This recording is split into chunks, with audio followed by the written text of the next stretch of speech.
ऋषिकेश, तू cake बनवलायस? मला माहिती आहे आज तुझा वाढदिवस आहे. कसं? ऍक्च्युली काल तुला ना फोनवर बोलताना ऐकलं आणि म्हणूनच हे सगळं सरप्राईज प्लॅन केलं होतं मी. पण माझं सरप्राईज ना चोरात फसलंय ग. It's okay. तू प्रयत्न केलास ना, मग झालं तर. सुरुवातीला गोष्टी फसतात, मग नंतर हळूहळू ते ठीक होतात. तुझ्या बाबतीत पण तसंच होईल. नक्की होईल. नक्की होईल. सॉरी हा केक जळालाय. नाही नाही, ठीक आहे. छान तर वाटतोय, जरा खरपूस झालाय असं म्हण.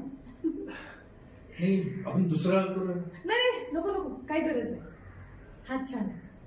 ठीक आहे. नाही बघ, हा केक थोडा जळालाय, पण पुढच्या वेळेस मी याहून चांगला बनवेन. I promise. चला तर मग आता या जळलेल्या केकने तुझा बर्थडे सेलिब्रेट करूया. चल.